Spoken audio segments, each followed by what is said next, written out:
I was driving for DoorDash on the weekend to make some extra money.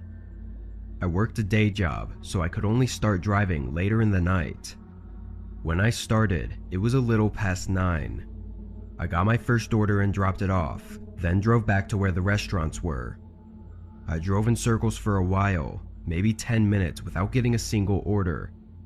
It was late, but on the weekends there would usually still be a decent amount of orders. Finally one popped up and I accepted it, though it was a small order with a small tip. After that one, I waited in a parking lot for almost 20 minutes before the next order came through. Obviously, this wasn't ideal, having to wait so long between orders and not even getting to choose which orders to accept unless I wanted to wait even longer. This order was another small one, but some money was better than none, so I accepted it. I picked up their bag from Taco Bell and counted the items to make sure it was right. 2 tacos and some packets of hot sauce. That was it. The delivery fee was probably more expensive than the food. I confirmed that I picked up the order, then got the directions to the house. It was 10 minutes away in some regular neighborhood. A few minutes into the drive, I pulled up to a red light.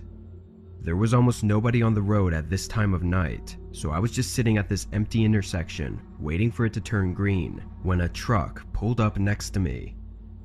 I unconsciously looked over slightly, but the man in the truck caught my attention enough to make me turn my head fully. He was sticking his head out of the window and looking down into my car. Not at me, but at my passenger seat, which had the DoorDash bag in it. I looked back and saw the light was green, so I pressed on the gas.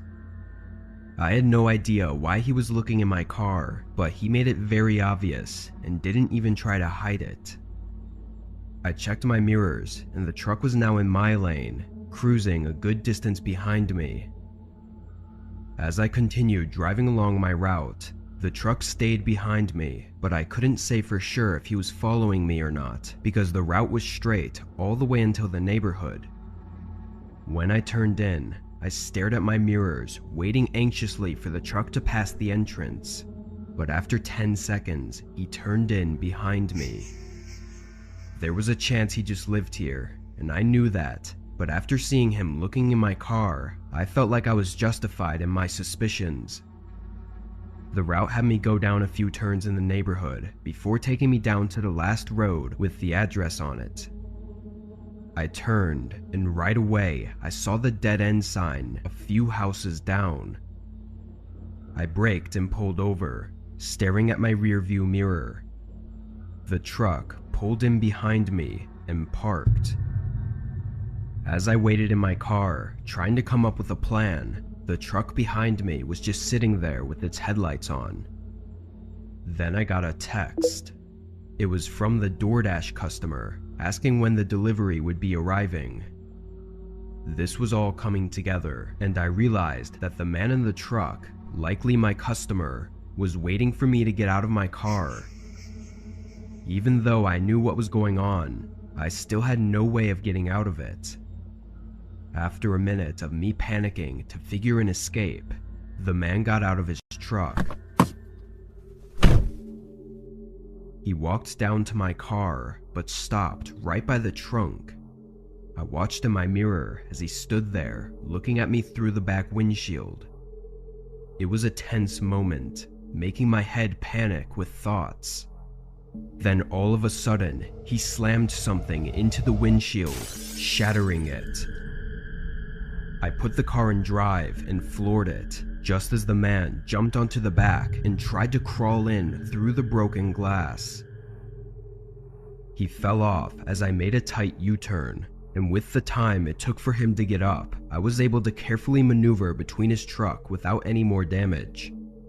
I saw him wobble across the street as I left and called 911. When police got there, all they found were the broken shards of glass laying in the road. I'm very thankful to have made it out with nothing but a broken windshield, but that night had me shaken up for months. I just hope he's not out there trying to trap more people and do who knows what to them.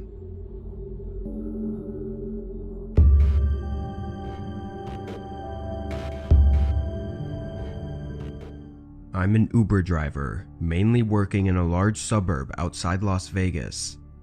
The city is a bit sketchy sometimes, but this suburb is known for being a nicer area, so I never found myself worrying too much. Sure, I'd get some weird people sometimes, but they were usually just drunk, high, or otherwise intoxicated in some way. I'd worked for a few months with no issues and found myself actually enjoying the job. On this night, I was working around my usual time between 6 and 10 p.m. It was one of those nights where I was getting a lot of people and making a lot of money. When 10 o'clock came around, I chose to keep grinding out these pickups and make as much as I could. The very next order after 10 was from someone 18 minutes away at an undefined location. This wasn't out of the ordinary. It usually just meant they were on the side of a road somewhere or outside of some place that wasn't on the map. I zoomed in and saw it was right next to a storage garage. I began the drive, and when I was 5 minutes away, I got a call from the customer. "I'm gonna be late. I need you to wait a few minutes for me. Thanks," he said quickly while breathing heavily like he just ran a mile. The man hung up right after. I can't say I'd ever had someone tell me that they were gonna be late, but I didn't mind waiting a few minutes. I knew if I canceled it, then he'd have to wait another 10 to 20 minutes for a new driver to get there, and I was hoping that by waiting, he'd give me a little extra tip money. When I arrived, I didn't see anyone outside, so I pulled in and parked in the storage garage parking lot. I waited for 5 minutes, then I saw a man in my mirror. He was walking quickly out of the storage building, holding a large duffel bag. When he got in my car, a nasty odor came from him. I also saw that he was dripping in sweat, and it was really gross. I'd picked up people from the gym before, so this wasn't too terrible, but it never made for a good experience. I tried to not make a face and greeted him. The man said nothing, so I got back on the road. During the ride, the man held the duffel bag on his lap and stared forward without speaking a word. It made me feel uncomfortable, so I didn't speak either. After a 20-minute drive of awkwardness, I finally got to the destination. It was a corner of a street, not an address. Before I could even shift into park, the man hurried out and started walking away. After all that, I wasn't expecting any sort of tip, which was a disappointment, and enough so to get me to call it quits for the night. During my drive home, I noticed that smell never left my car, even when I tried rolling the windows down. It was so bad that I had to pull over and check to see if he had left something in the back seat. I opened the door and immediately saw some red spots on the seat. I'm no expert, but it looked like blood. I called the police, and after some looking, they confirmed that it was, and there was a lot of it. We tried to track the Uber account, and the next day, they even contacted the storage unit, but had no luck with identifying the man. After thinking back on all of it though, I'm sure that guy did something terrible just minutes before I picked him up. I mean, he was sweating and carrying a duffel bag with blood soaked into it. And on top of all that, he used fake accounts with both Uber and the storage unit. It really showed me that even in a place that's considered to be nice and safe, there's still terrible people doing terrible things. I took a week off from Uber, then got back to it, but I'm way more cautious about who I'm picking up.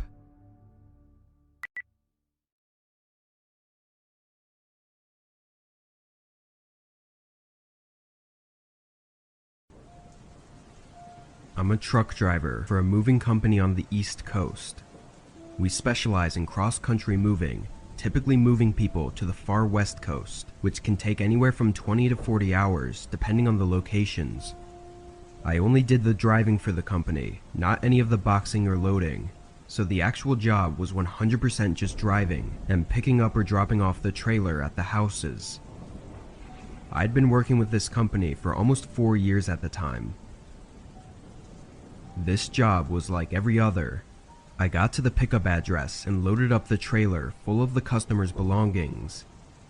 This was a 30-hour drive in total, which I would do with 2 to 3 short rest stops. The hardest states to drive through are in the Midwest, specifically Iowa and Nebraska. There's absolutely nothing there. It's just dead roads with endless fields of grass beside them. It makes for a very boring and therefore tiring drive. As I passed through the Iowa border into Nebraska, the sun had just set and I'd been on the road for about 20 hours. I took a short break already a couple states back, but was just about ready for another. My eyes were heavy and I could feel the drowsiness coming in, but a few more miles down, I saw something on the side of the road. A car was stopped off to the side of my lane with its headlights on.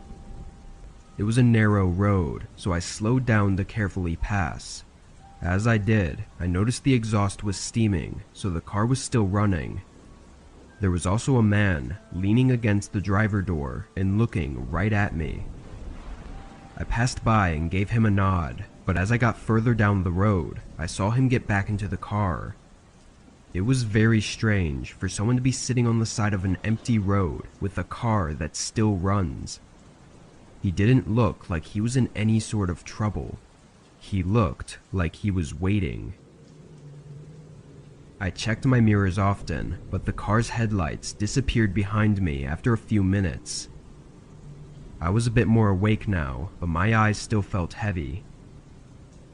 Only a mile or so more down the road, I saw another car. This one was sideways in the middle of the road, and as I got closer, I saw another vehicle on the side. It was a large box van. I wasn't sure exactly of the situation, but seeing that gave me a bad feeling. I eased into my brakes, but the car stayed in the middle of the road, so I was forced to come to a full stop. I was maybe 20 yards away and could see multiple men standing along the road, and one man in front of the car. I'd have to be the dumbest person in the world to not understand what this was at this point. With no better options, I started moving the truck backward. The men stayed where they were with this horrifying confidence. Then a light shined behind me and a car approached, blocking the way back. A man got out of the car, sprinting at the back of my trailer, and at the same time, all of the men in the front started sprinting at me too. In that instant, my mind went blank and all of my adrenaline took over. I slammed on the gas as I heard a pop on the back of the trailer and the doors swung open. The men in front yelled and tried to stand in my way, but once they saw I wasn't stopping, they jumped on the side of the road. I rammed right into the car, knocking it off the road and completely destroying it. A few gunshots sounded in the distance, but none hit. I could hear cargo falling out of the trailer for the next 5 miles before I was able to call the police and meet an officer on the road. Of course, this was a total mess, but as it all unfolded, it turned out to be much more than just a random attack and robbery. When police arrived at the scene, the car I'd slammed into was left behind, being damaged beyond drivable. With it, they tracked down one of the members of the attackers, who gave up information on the others. They had information on the rich homeowners that were moving and planned to stop me and steal all of the belongings with their box van. They never said what exactly they would have done to me after they robbed the truck, but I don't think it's a stretch to assume that it would have been a lot easier for them to not leave any loose ends.